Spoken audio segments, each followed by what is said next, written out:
Most people think misinformation fools the uneducated. Psychology shows the opposite. The smarter you are, the easier it is for your brain to lie to you. And if you think you're immune to that, you're already in trouble. Quick question. A bat and a ball cost $1.10 together. The bat costs $1 more than the ball. How much does the ball cost? If you said 10 cents, that's wrong. The correct answer is 5 cents. What's interesting isn't the mistake.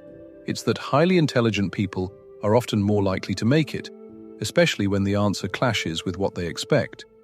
Today, I want to show you something uncomfortable. Intelligence does not protect you from false beliefs. In many cases, it makes you more vulnerable. And if that feels hard to accept, good.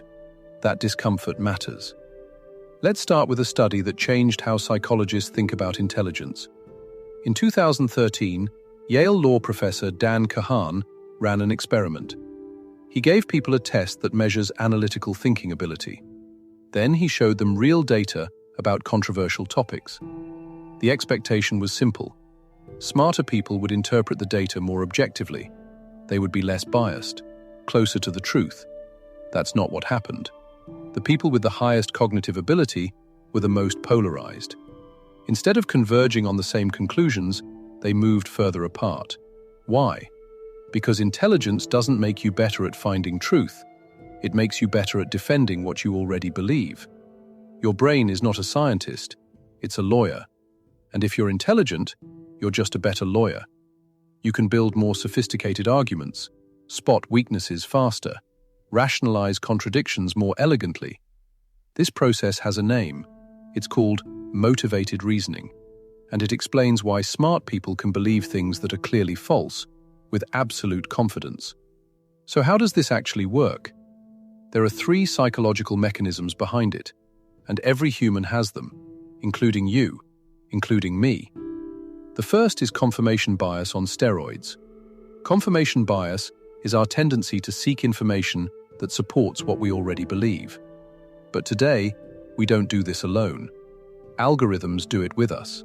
Search engines, social media, video platforms. They show you more of what you already agree with. Your bias gets reinforced automatically. And intelligent people are especially good at this. They can find the one study, the one expert, the one data point that supports their position. Not because it's the strongest evidence, but because it's useful. The second mechanism is the illusory truth effect.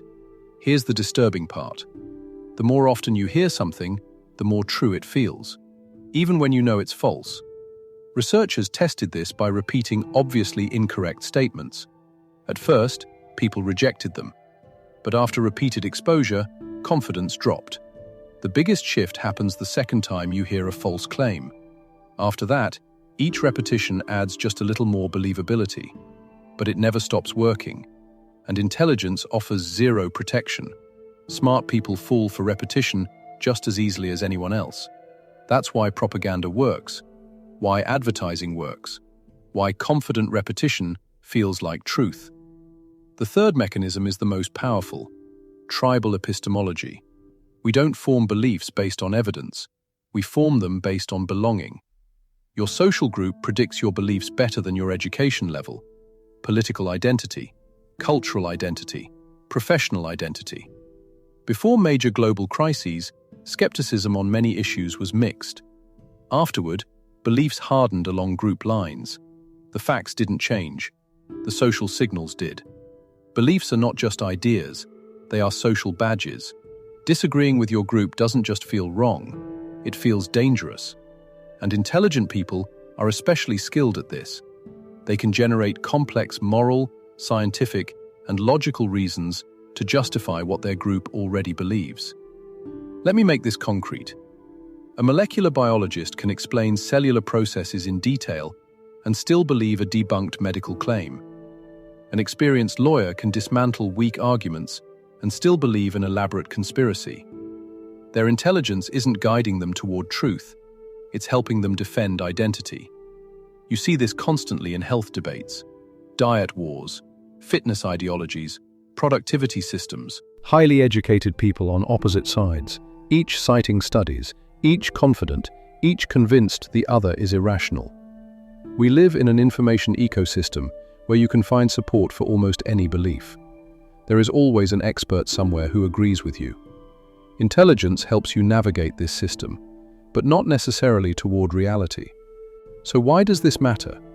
Because most people think misinformation happens to others, less educated people, less intelligent people. That's exactly backwards.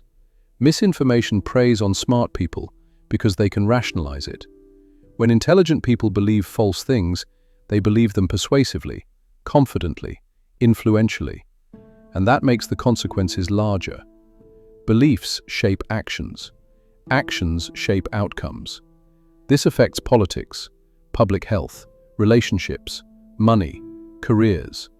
Being wrong isn't the danger. Being confidently wrong is. So what do you do about it? You don't become less intelligent, you become more aware. Start with intellectual humility, not performative humility, real humility. Ask yourself, what would it take to change my mind? If the answer is nothing, you're not holding a belief, you're protecting an identity. Second, actively seek disconfirmation. Don't look for weak arguments from the other side. Look for the strongest ones. Not to defeat them, but to understand them. Third, choose curiosity over correctness. Research shows curiosity reduces bias more effectively than intelligence. Stay in the curiosity zone, where you know enough to ask questions, but not so much that you think you're finished learning. Fourth, check your emotional reaction. When something perfectly confirms what you already believe, be skeptical. That's when your inner lawyer is celebrating. And when something challenges you, notice the discomfort. Don't rush to silence it. That feeling is information. Here's the uncomfortable truth. If you're smart enough to be watching this video, you're smart enough to be fooled by your own mind. Intelligence is a tool, and tools can be misused. Being smart doesn't mean you believe true things. It means you can believe false things more convincingly. The real question is, what are you going to do about it?